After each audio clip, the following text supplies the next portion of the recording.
Guys, welcome back to my YouTube channel UPSC lovers. तो कैसे हैं आप सब और कैसी चल रही है आप लोगों की तैयारी। आई होप आप लोगों की तैयारी बहुत अच्छी चल रही थी। तो गाइस, हम पढ़ रहे हैं प्राचीन भारत। प्राचीन भारत में आज हम पढ़ेंगे मौर्योत्तर काल। और सॉरी सबसे ज्यादा आप लोगों से, क्योंकि मेरी तबीयत सही नहीं थी, इसी वजह से क्लास नहीं आ पा रही थी। तो अब क्लास रेगुलर आएंगी।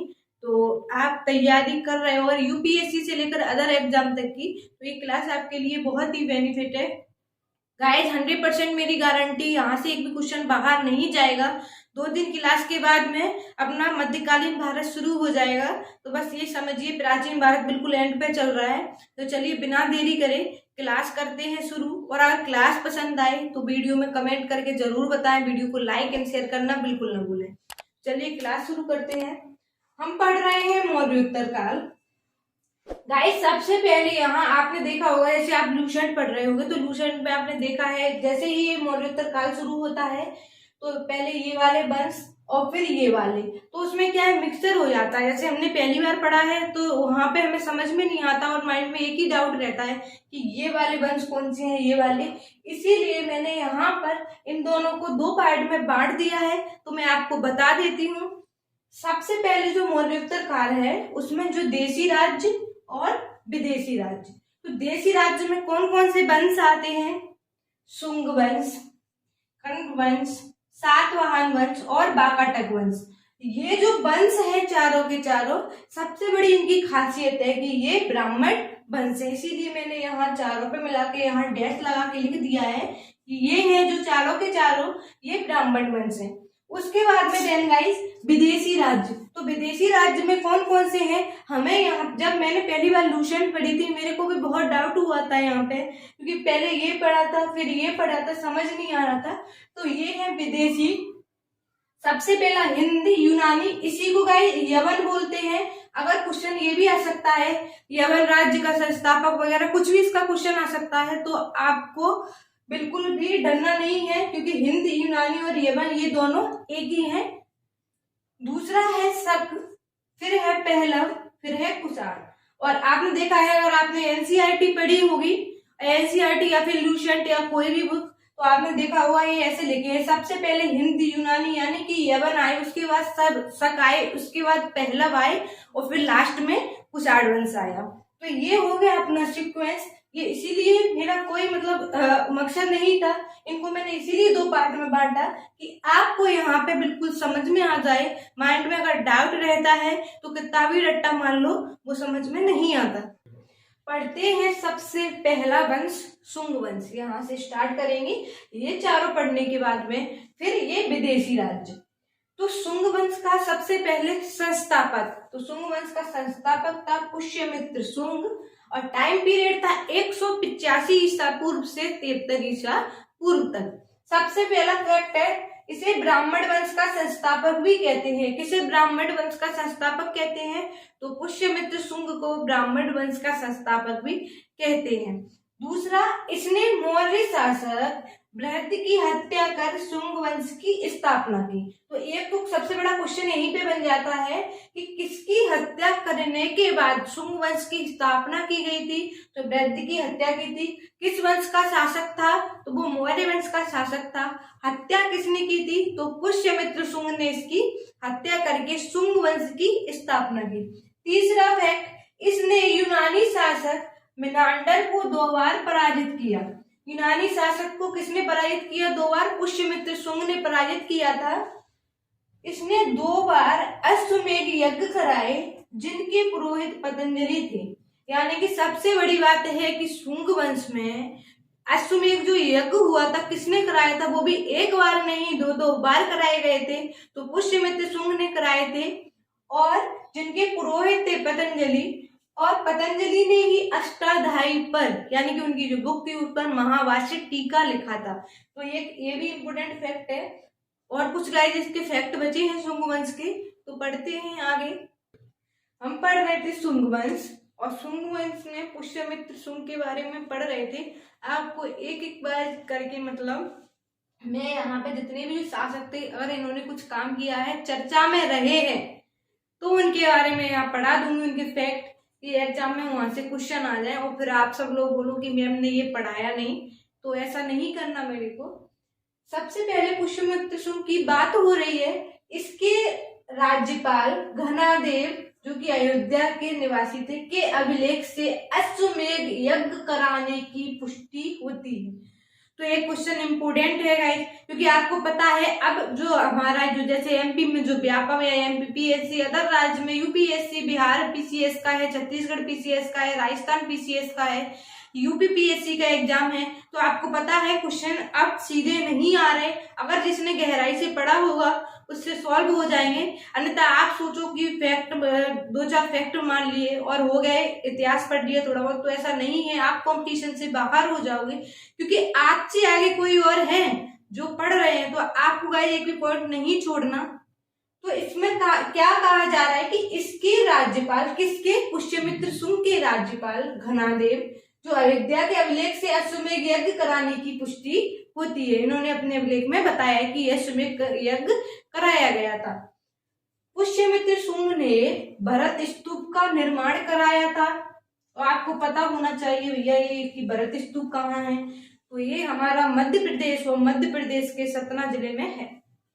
एवं सांची के स्तूप की मरम्मत कराई थी। भरत स्तूप का तो इन्होंने निर्माण कराया था पुष्यमित्र शुंग ने, और जो सांची का जो स्तूप था जो पहले से ही जो बना था लेकिन उसकी थोड़ा जर्जर हो रहा था, यानी कि कुछ जगह से पत्थर हट रहे थे या कुछ, तो इन्होंने उसकी मरम्मत करा दी थी। किसने, पुष्यमित्र शुंग ने। तो एक क्वेश्चन अगर आ जाता है कि सांची के स्तूप की मरम्मत किस शासक ने करवाई थी या किस वंश के शासक ने करवाई थी, तो पुष्यमित्र शुंग ने मरम्मत करवाई थी और शुंग वंश का संस्थापक था। शुंगों और यवनों यानी यवन यूनानी को बोलते हैं के बीच में भयंकर युद्ध का वर्णन कात्यायन द्वारा लिखित गार्गी संहिता में मिलता है, जो एक ज्योतिष ग्रंथ है। सबसे पहले कात्यायन का ग्रंथ तो गार्गी संहिता ग्रंथ कहता है, कैसा है, तो एक ज्योतिष ग्रंथ है। और वर्णन किसका मिला है, तो शुंग वंश का और यवन यानी यूनानी के बीच जो भयंकर जो युद्ध हुए थे उनका वर्णन मिलता है कात्यायन की जो बुक है गार्गी संहिता में। फिर युद्ध, तो मिनांडर और पुष्यमित्र के बीच युद्ध हुआ था, तो इसमें इसकी पराजय हुई थी और पुष्यमित्र शुंग विजय हुआ था। पुष्यमित्र शुंग मूलतः निवासी था उज्जैन का, और उज्जैन हमारा है कहाँ, एमपी में यानी कि मध्य प्रदेश।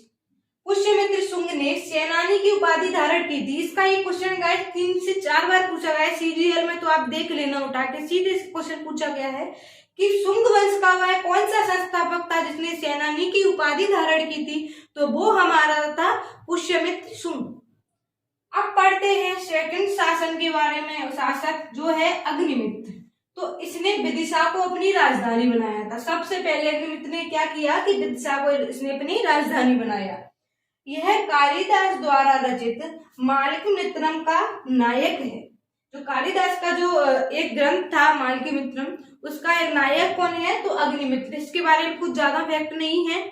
फिर है वसुमित्र, तो इनका कोई इतना खास इतिहास नहीं है। मैंने कहा था जिसका मेरे को लगेगा एग्जाम में पूछे जाएंगे जो फैक्ट है इंपोर्टेंट, वो मैं वहां आपको पढ़ा दूंगी, बता दूंगी। फिर है भागवत, तो यह इस वंश का कौन सा संस्थापक था, तो ये शासक नौवां शासक था। इसी के शासनकाल में तक्षशिला के यूनानी शासक एंटियोकोडस का राजदूत हेलियोडोरस ने विदिशा की यात्रा की थी। तो सबसे पहले विदिशा की यात्रा किसने की थी, तो हेलियोडोरस ने। किस यूनानी शासक था, तो एंटियोकोडस का राजदूत था। और किसके शासन काल में की थी, तो भागवत में। और ये किस वंश का शासक था, तो ये शुंग वंश का नौवां शासक था। अभी इसके बारे में 1-2 फैक्ट और हैं, पढ़ते हैं आगे।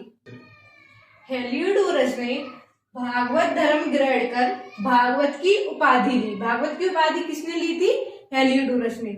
और विष्णु के सम्मान में, यानी जो भगवान विष्णु है उनके सम्मान में विदिशा या बेसनगर या फिर बेलसा, गाइस याद रखना ये तीनों नाम विदिशा के ही हैं। जब मैं आपको एमपी स्पेशल जिले पढ़ाऊंगी, पूरे जिलेवार जो क्लास चलेगी हमारी, उसमें मैं और भी काफी नाम है, एक एक जिले के कम से कम 4 से 6 नाम है, तो आपने कभी सुने भी नहीं होंगे। तो ये देख लेना, ये तीनों नाम विदिशा के ही हैं। विदिशा में गरुड़ स्तंभ का निर्माण करवाया और उस स्तंभ को खंबा बाबा का अभिलेख भी कहते हैं। किसको? गरुड़ स्तंभ को निर्माण किसने कराया था? हेलियोडोरस ने। अब पढ़ते हैं अंतिम शासक शुंग वंश का, तो वो है देवभूति और ये था अंतिम शासक। इसकी हत्या इसके सचिव किसने की थी? वासुदेव ने कर दी थी। जो था अंतिम शासक देवभूति, इसकी हत्या इसके सचिव वासुदेव ने कर दी थी और नए वंश कर्ण वंश की स्थापना की। तो एक नोट है कि मनु स्मृति की स्थापना किस काल में मानी जाती है? तो शुंग काल में हुई थी। इसकी रचना मनु ने की और इस काल में संस्कृत भाषा का उत्थान हुआ था। तो ये इम्पोर्टेंट है गाइस, ऐसा नहीं है कि आप इसको छोड़ सकते। सबसे ज्यादा इम्पोर्टेंट अगर मैं कहूंगी इस काल में तो ये है कि ये क्वेश्चन आ जाता है कि गरुड़ स्तंभ की स्थापना किसने कराई थी? तो हेलियोडोरस ने। और तब वंश कौन सा था? तो शुंग वंश चल रहा था उस टाइम पे, तो ये आपको याद रखना है। अब पढ़ते हैं आगे कर्ण वंश। तो इसका टाइम पीरियड था, ज्यादा जरूरत नहीं है याद रखने की क्योंकि इतना ज्यादा नहीं पूछा जाता। तो 73 ईसा पूर्व से 28 ईसा पूर्व। संस्थापक पता है आपको, वासुदेव। अब यहाँ मैंने सीक्वेंस में इसके राजा लिख दिए हैं। तो सबसे पहले संस्थापक था वासुदेव, बैठता है। वासुदेव के बाद गाइस नारायण, नारायण के बाद भूमिपुत्र और भूमिपुत्र के बाद अंतिम शासक कौन था? सुशर्मा। तो आप ये जो वंश है इनमें दो जरूर याद किया करो, पहला यानी कि संस्थापक वासुदेव, अंतिम सुशर्मा। अब पढ़ेंगे भूमिपुत्र के बारे में क्योंकि वासुदेव के बारे में ऐसा कुछ खास इतिहास है नहीं, तो भूमिपुत्र के बारे में पढ़ते हैं।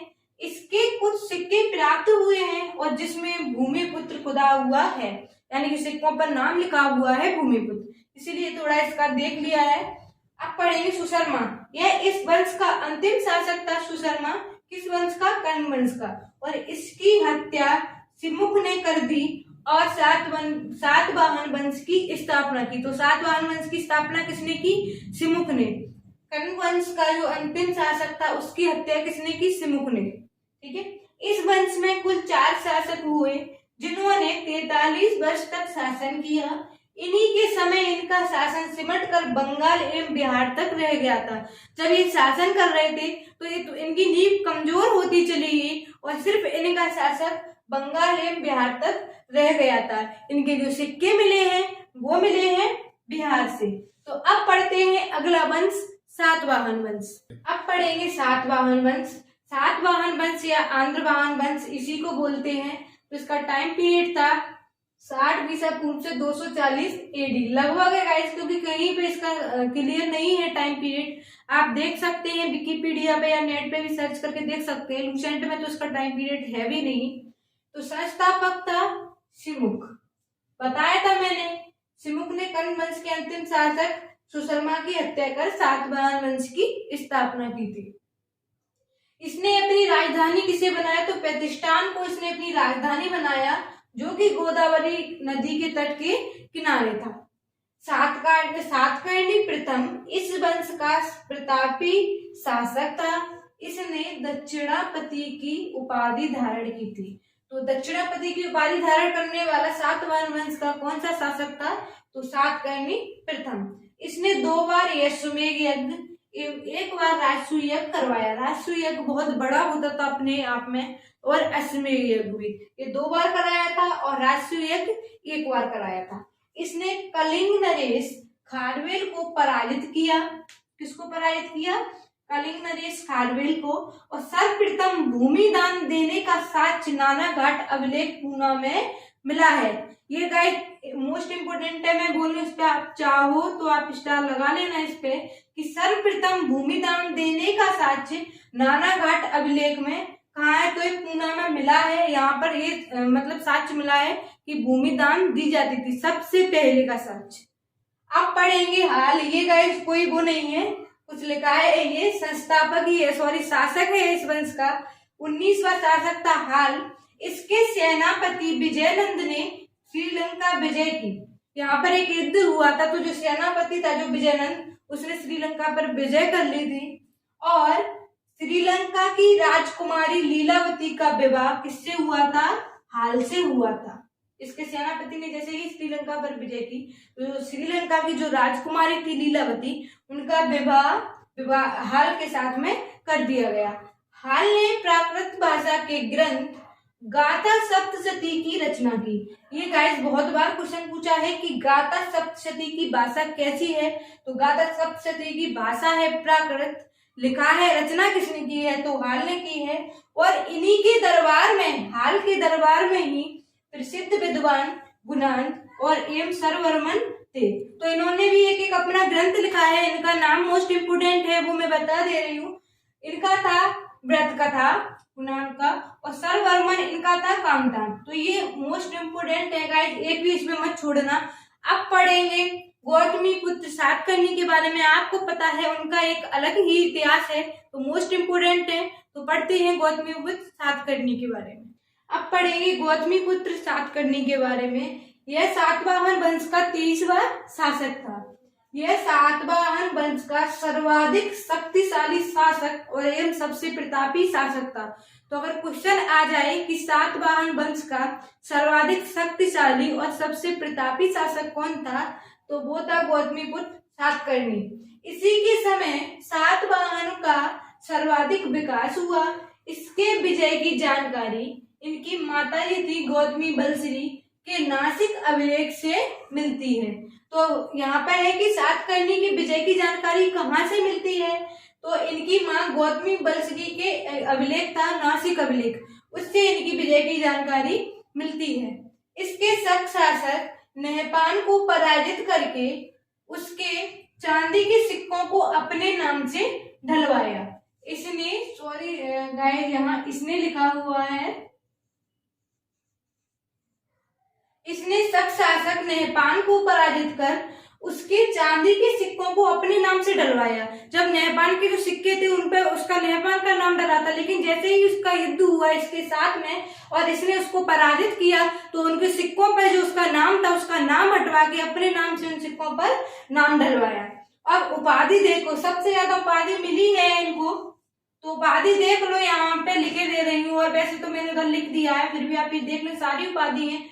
अद्वितीय ब्राह्मण की उपाधि मिलती है गौतमीपुत्र सातकर्णी को। एका ब्राह्मण की उपाधि गौतमीपुत्र सातकर्णी को मिली।